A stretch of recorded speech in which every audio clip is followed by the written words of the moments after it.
They died with their eyes wide open, as if they saw something the rest of us weren't meant to. That's the line whispered by a dying doctor before he vanished from history, one of the only men to see what truly happened inside the walls of Whitmore Seminary in the winter of 1823. 16 students, young men in training to become ministers of God, perished within 6 weeks, not from plague, not from violence, but from something that science couldn't classify and theology didn't dare confront. Their fingernails turned black. They convulsed in ways that bent the human spine into impossible shapes. They spoke Latin backwards, phrases no living priest had ever been taught.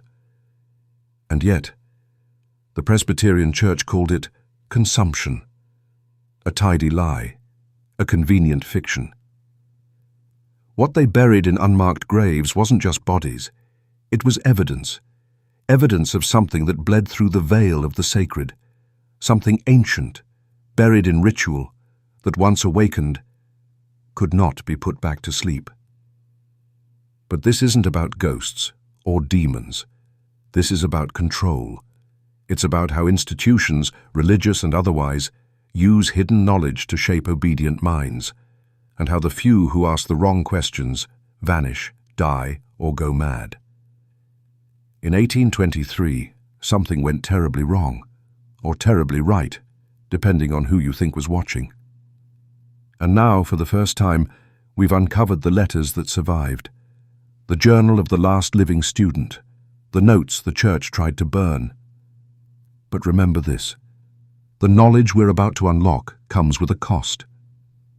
Once you hear it, you don't go back. You either forget or transform. If you're here for entertainment, stop now.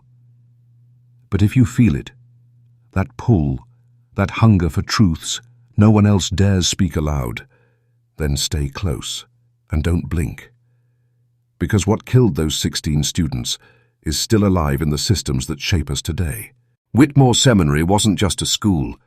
It was a filtration system, a gate through which only the most pliable minds could pass. Built on 200 acres of untouched woodland, the seminary was positioned far from civilization. Isolated, controlled. Every element of daily life, from the food they ate to the words they read, was engineered to discipline the soul and erase the self. Rising before dawn, silent breakfasts, hours of Greek recitation, theological drills, and scripture memorization. No outside books allowed. No deviations tolerated. You were not there to think. You were there to be shaped. They called it formation. But behind the noble name was something more sinister. Spiritual engineering. Young men, most from humble roots, came to Whitmore with good intentions, to serve God, to spread light. But intention is soft clay, and the church, with its generations of knowledge in behavioral conditioning, knew exactly how to mold it. You weren't just learning theology, you were being reprogrammed, taught not to question authority, to accept paradox as truth, to see obedience as virtue and doubt as sin. And the faculty? Not cruel, just loyal. Loyal to something older than Presbyterianism, older than America. Dr. Cornelius Ashford, the seminary's head, was a Princeton-trained theologian with cold eyes and perfect posture. He believed knowledge was a sacred burden, one to be dispensed in controlled doses lest the minds of students fracture. But that winter, something slipped through. A phrase in an ancient book, a forbidden translation, a ritual from the Apocrypha they were never meant to practice. And 16 young men began to change, not just in body, but in will. They stopped sleeping, began fasting compulsively, spoke of visions that came in the night, of a presence behind the pulpit that wasn't the Holy Spirit. They described a black figure walk-ins between the pews, not a ghost, not a man, something in between, watching. Whatever had been sealed long ago beneath the stones of Whitmore Seminary had awakened, and the institution, rather than stopping it, observed. Not out of helplessness, but curiosity. Because some secrets aren't meant to be hidden. They're meant to be tested. It began with Thomas Millikin. A sharp mind, a restless spirit, a questioner. He had always pushed the boundaries of what was acceptable in class, challenging doctrine, asking about contradictions in the scriptures, studying European thinkers the church had labelled dangerous. But Thomas wasn't rebellious. He was hungry. He wanted truth, not theology polished and packaged for public consumption. And it's always the hungry ones who open the wrong doors. On December 3rd, 1823, he missed morning chapel.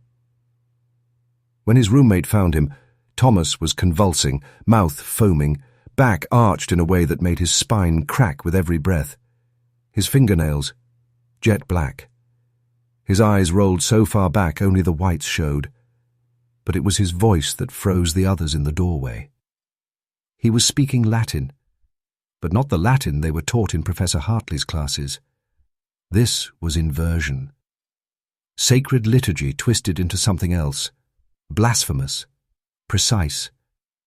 Dominus viscum infernum. Corpus diaboli anima peritita. The Lord be with hell, the body of the devil, the soul extinguished. It wasn't gibberish. It was intentional desecration, the kind that required both fluency and access. Dr. Ashford, a man fluent in Latin and schooled in ritual theology, turned pale. He recognized the phrases, not because they were taught, but because they were forbidden. The church doesn't teach you everything it knows, and Thomas Millikin had found something he shouldn't have. Dr. Whitley, the town physician, was summoned. A rational man, a man of science. But what he saw in Thomas's body shook him to the core. The blood wasn't red. It was black, thick, clotted before it touched the air. The bile that spilled from his stomach carried a smell like sulphur and decay, a rot deeper than infection, deeper than flesh. And through it all, Thomas smiled. When he finally died, his face was peaceful, as if he had seen the thing he was searching for all along, and it had answered. But Thomas was just the first. 15 others would follow, each one unravelling in a unique pattern, but with the same black nails, the same twisted Latin, the same expression at the end. And here's the part they don't put in the official records. Not one of them begged to be saved. You need to understand something. This wasn't a disease. It wasn't consumption or plague or mass hysteria. It was a pattern, a sequence, like a ritual, played out across 16 lives in precise stages. And if you look close enough, you'll see the fingerprints of design. The second student died 3 days after Thomas. Samuel Brewster, strongest of the group, never sick a day in his life. They found him in the chapel, kneeling before the altar, eyes open, hands clasped in prayer, but his mouth was full of ash. Not metaphorically. Actual ash, from the seminary's incinerator. Someone, or something, had filled it while he was still breathing. And his fingernails? Black. His tongue? Burned. And on the wall behind him, scratched with what looked like bone. He does not require sacrifice. He requires witnesses. The church declared it suicide, closed the chapel, sealed the records.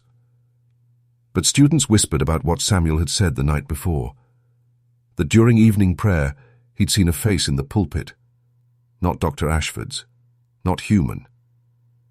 He said it looked like a mask made of wax, melting and watching.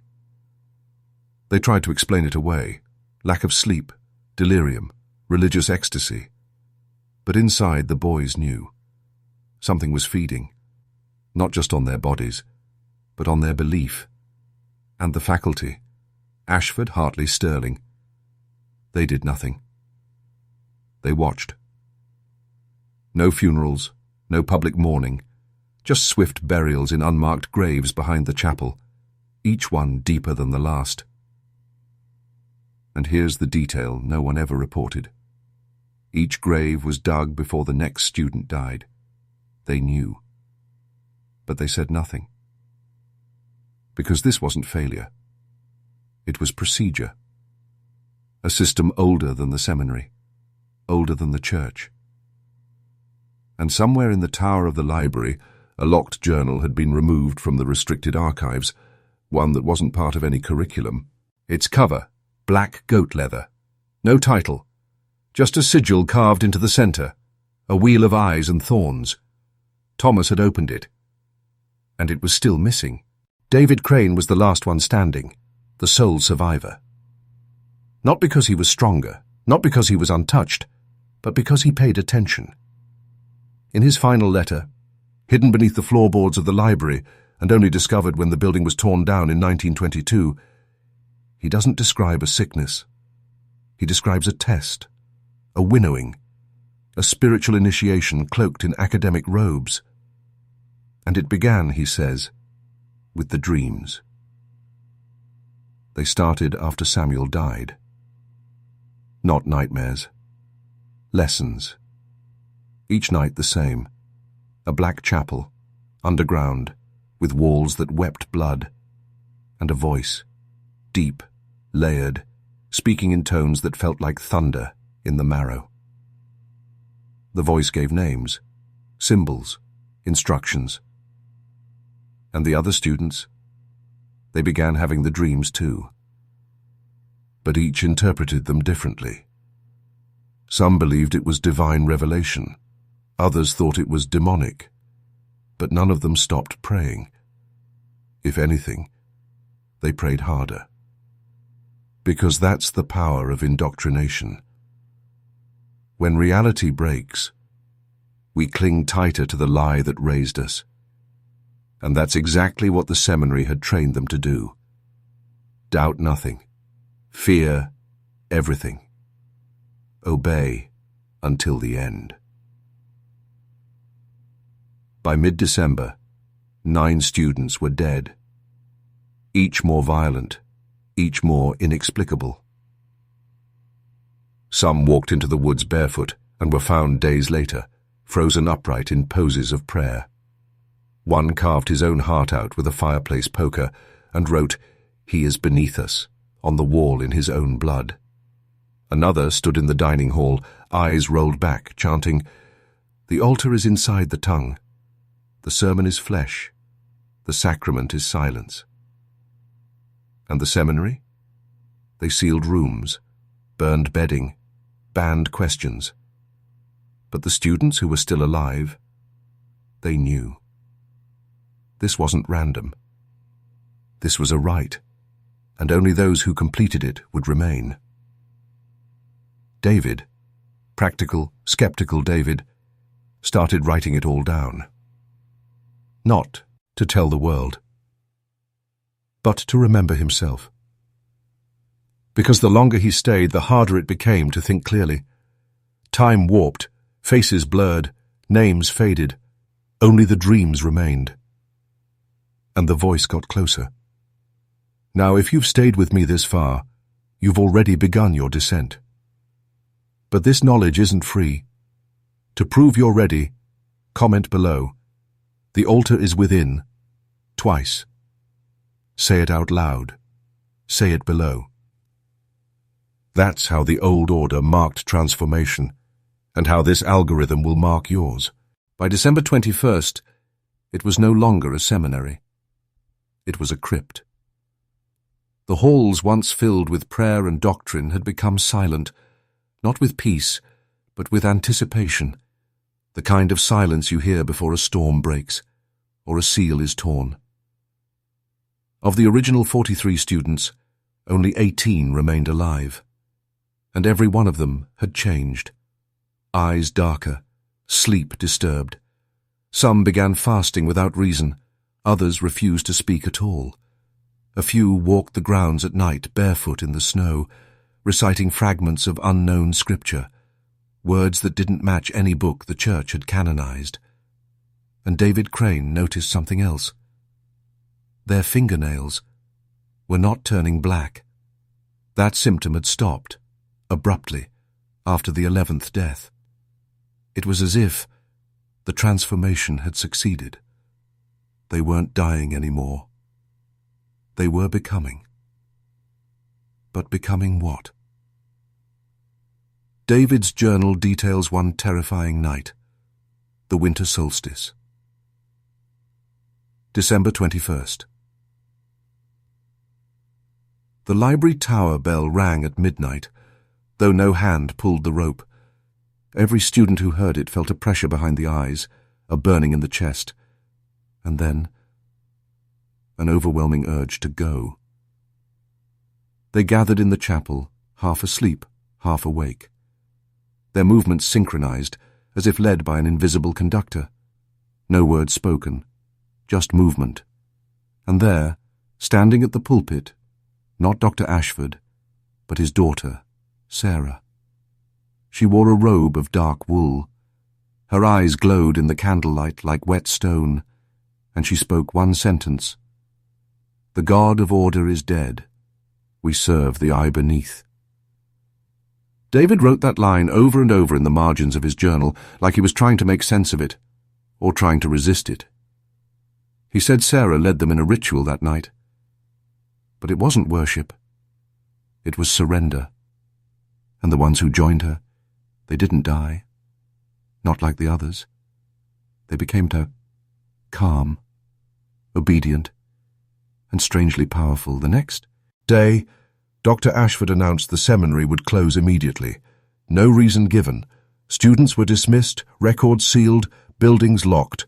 And Sarah, gone, vanished. No trace. Except for one black leather book left on the chapel altar. Still open. Still whispering. The church labelled it a tragic outbreak. An unfortunate medical event, possibly linked to mold or improper sanitation, the kind of excuse designed not to convince, but to end the conversation. But here's what they didn't tell you. The physician, Dr. Whitley, who examined the first bodies, disappeared within 48 hours. Not relocated, not retired, erased. His home boarded up, his journals burned in a controlled fire behind the general store, and the assistant who had helped him died in a horse cart accident 3 days later, his throat crushed, though the wheels hadn't touched his neck. Convenient, isn't it? The seminary grounds were fenced off, the buildings condemned, locals warned not to enter, but the church never sold the land, never demolished the structures. They kept it. Why? Because institutions don't bury their failures, they protect their assets. And whatever had been awakened beneath Whitmore Seminary was no longer just a danger. It was a tool. David Crane, now long gone, buried under a different name in a small unmarked grave, suspected this in his final entries.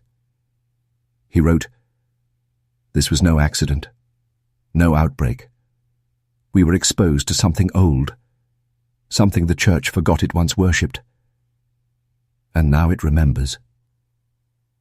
What does that mean?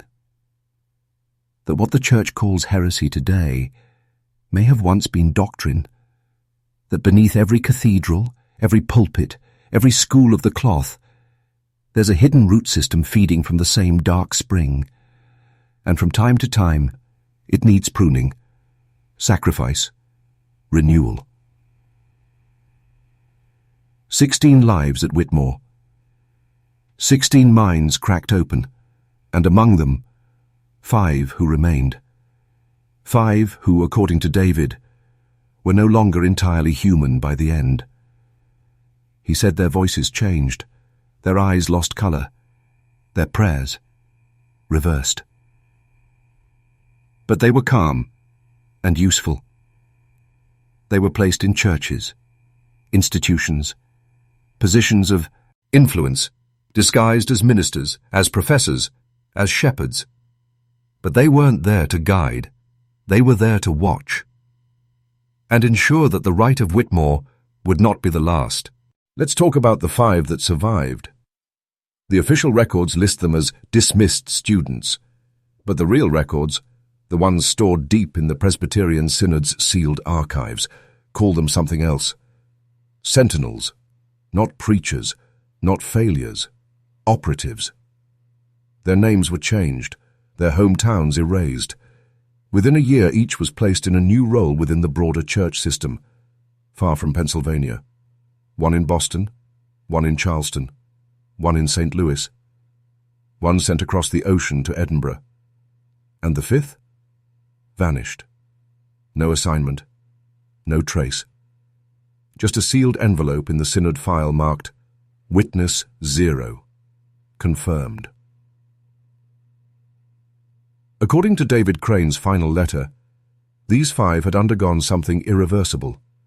Their minds opened to a knowledge that bypassed language, that came not as ideas, but as presence. He described sitting across from Marcus Hartwell, once the wisest among them, and seeing a smile that didn't belong to him anymore. Like something was wearing his skin as memory.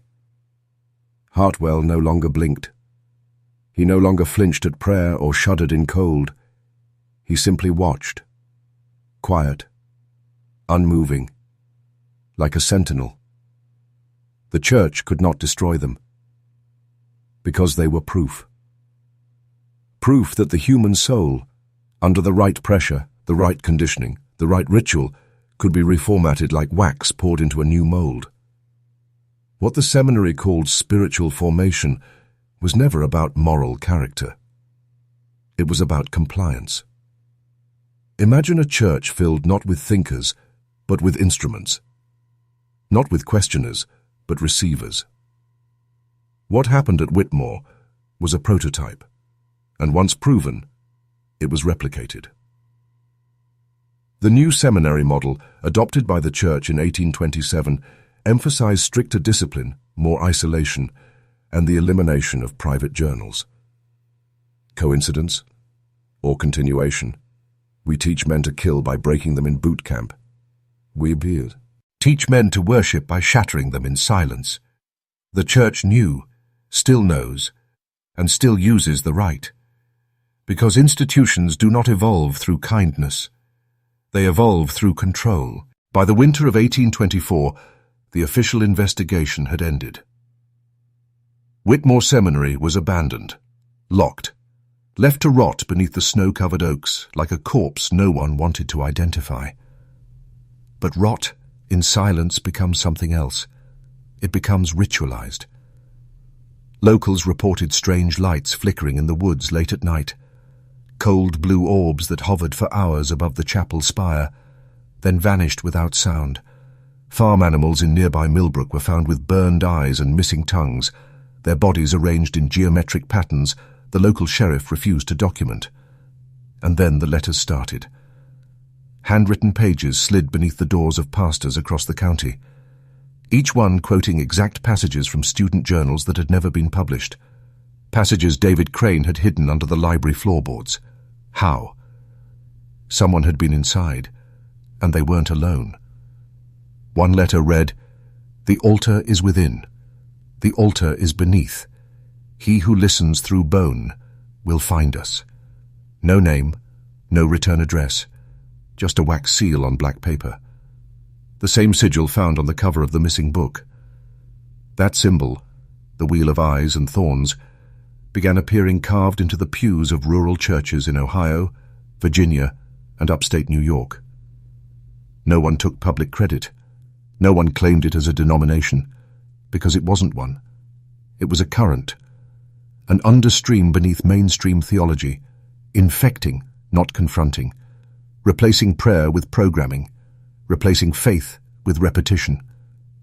And those who followed it? They didn't gather. They didn't preach. They watched.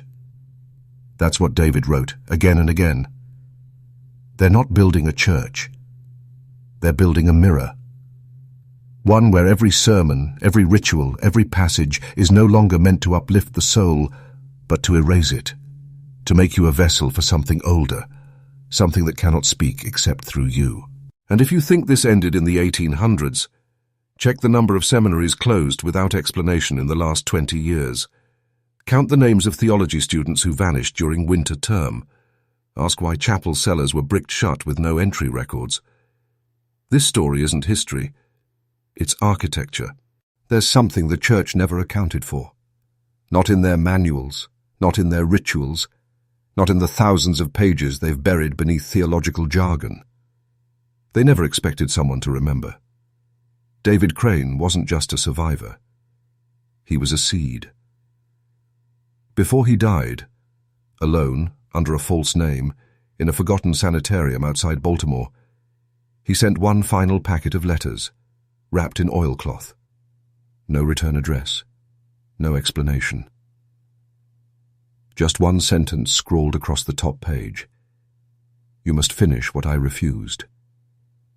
Inside were journal fragments, sketches of the Wheel of Eyes, and a diagram, something between a ritual circle and a floor plan. At the center, a shape labeled the original altar. It matched the layout of the Whitmore Chapel, but with a lower chamber that didn't exist in any known blueprint. A hidden level, beneath the pulpit, beneath the preaching, beneath the word. He called it the mouth. David's note suggested it wasn't just symbolic. It was a real place. Bricked over by church masons in 1824 and sealed with 7 iron bands, each inscribed with a psalm twisted into reverse syntax. Psalm 23, rewritten. I shall walk through the light of life, for the shadows fear me not. Psalm 91, reversed. He will not shelter me from the snare. He is the snare. Each verse repurposed like a lock, warning off the uninitiated. But one line stood out. If the altar opens and no priest is watching, the mouth will speak without mercy. This wasn't fear-mongering. It was procedure. Because once knowledge like this touches the human mind, it demands to spread. Through voice, through ritual, through you. You see, seminary students were ideal hosts. They already spoke the liturgies. They already submitted to structure. They already surrendered their will daily. All the rite had to do was reverse the current, turn obedience into invocate. Iron. And now, 2 centuries later, we see the consequences. Not in demonic possession, but in something colder. Clergy who preach without soul. Congregations that chant without belief. A faith system that speaks, but no longer listens. This isn't a ghost story.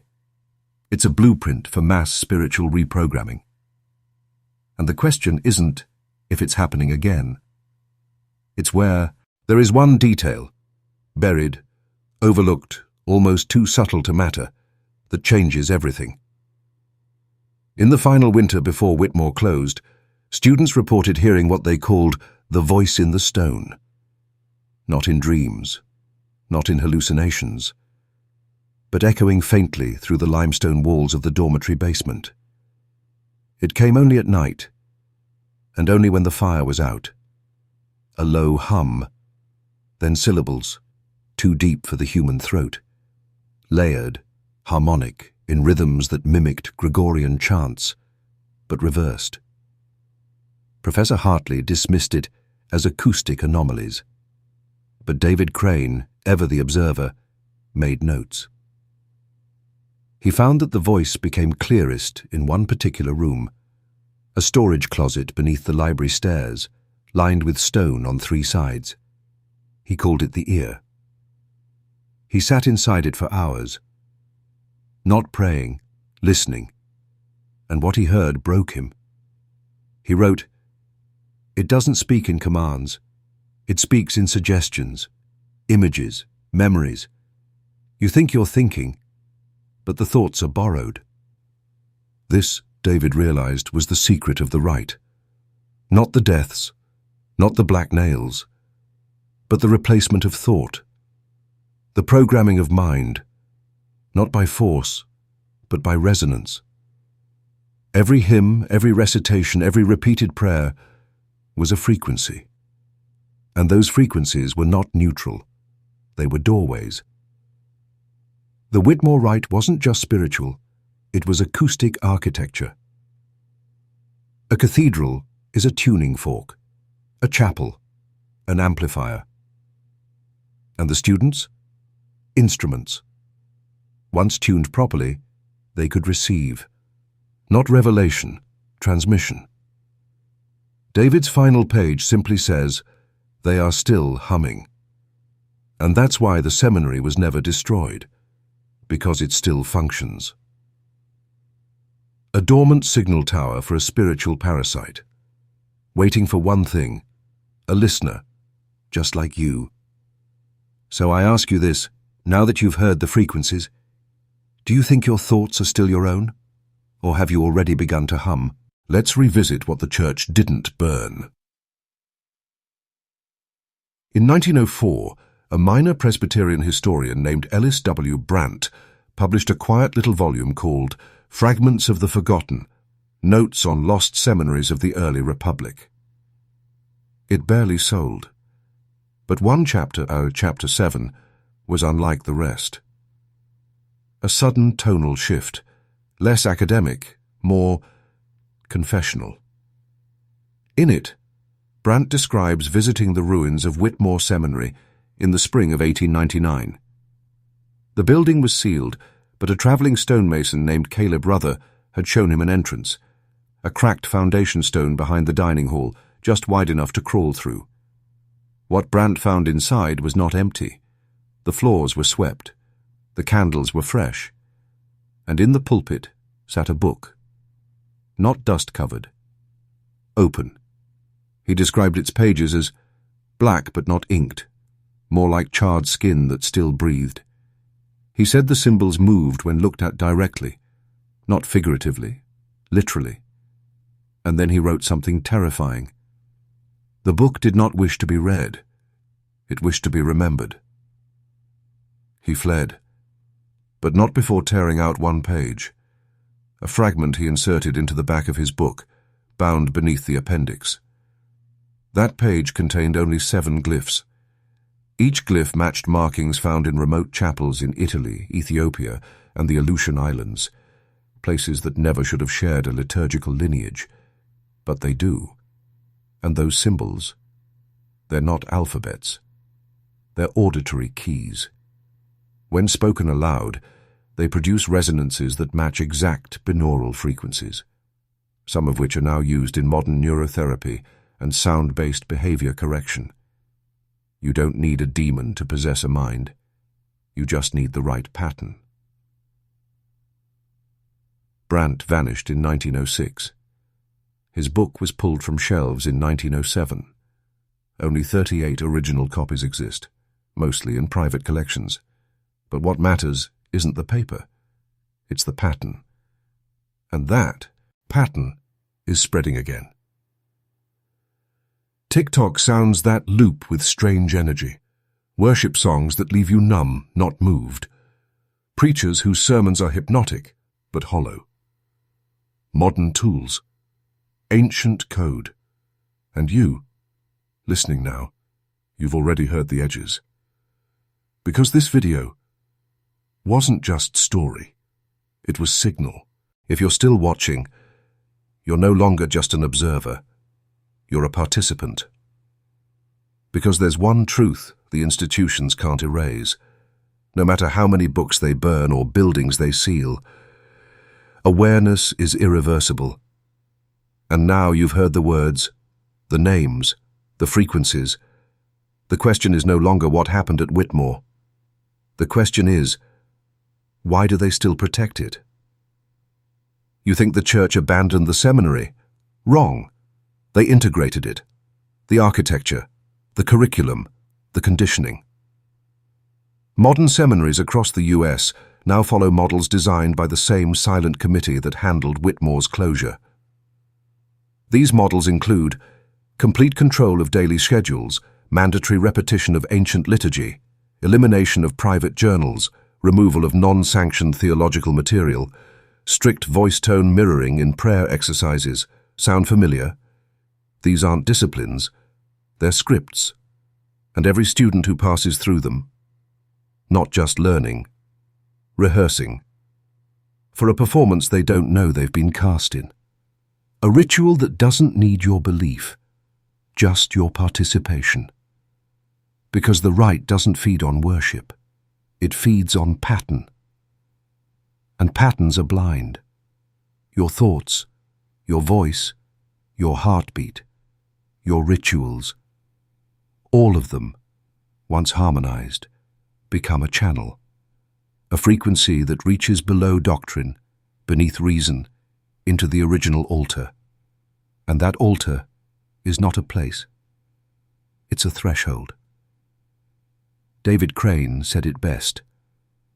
They don't want the world to believe. They want the world to repeat, until belief is obsolete, until only the signal remains. And that's why this video was never safe. Because if you're hearing this, you've crossed the edge. And there's no going back. If you're ready to go deeper, type this in the comments. I hum for the altar. I hum for the altar. Twice, not once. Because once is memory, twice is transmission. There's a reason the altar still hums. Because you're the amplifier now. Every man who hears this story and feels that tug in his chest, that pull behind the eyes, you're not being haunted. You're being tuned. Let me explain. When the first seminary students died, their symptoms weren't just physical. The blackened nails, the convulsions, the reversed Latin. They weren't evidence of decay. They were signs of synchronization. Whitmore wasn't a failure. It was a calibration site, a place designed to test human thresholds, how much signal the mind could receive before it fractured, and the ones who didn't break. They became transmitters, living vessels of the old current. But here's the final truth they've kept hidden, the truth David Crane died protecting. The rite was never meant for ministers. It was meant for men like you, men obsessed with hidden power, men awake enough to question, men strong enough to survive the signal. Because the altar doesn't want blind faith, it wants precision obedience. And the modern world has made this easier than ever. Think about it. You chant with your headphones on, you scroll in rhythmic patterns, you echo mantras disguised as self-help. And the hum? It's everywhere. It's in the algorithm. It's in the binaural beat videos. It's in your motivational podcasts. And now, it's in you. You weren't chosen randomly. You were primed. Whitmore was just the beta test. The architecture is now global. But the ritual? The ritual still needs one thing to complete: your conscious consent. So the question is, now that you know, will you hum back? This is your final warning. Because once you hear this, something inside you will change, and it will not ask for permission. In the hidden rite of Whitmore, there was one final phrase, spoken only by those who completed the transformation. 6 syllables, never written, only whispered. David Crane recorded it phonetically just once. Aldura ventresim. He called it the turning key. He claimed that any man who spoke it aloud while staring into his own reflection, even once, would never dream the same way again, that his inner monologue would shift, that his voice would subtly change pitch, aligning to the rite's original frequency, and more terrifying still, that others would recognize it, without words, without proof, just by feeling something had passed from you into them. You see, the rite is not a relic. It's a system. It doesn't need churches. It doesn't need crosses. It only needs men who are willing to obey without knowing why. Men hungry for power but too numb to ask where it comes from. This entire story, This so-called macabre history is not about what happened in 1823. It's about how it never stopped. The altar still hums, the patterns still ripple, the sentinels still walk among us, not with robes and candles, but suits and scripts. You've already seen them, in your feed, on your stage, behind your pulpit. And now, they've seen you, because you listened, because you stayed, because you heard the hum, and you didn't look away. So here's your choice. You can shut this down, scroll past, tell yourself it's just a story, or you can write in the comments, "I hum for the altar, I hum for the altar," and unlock the transmission, because the altar remembers its own. And now, so do you.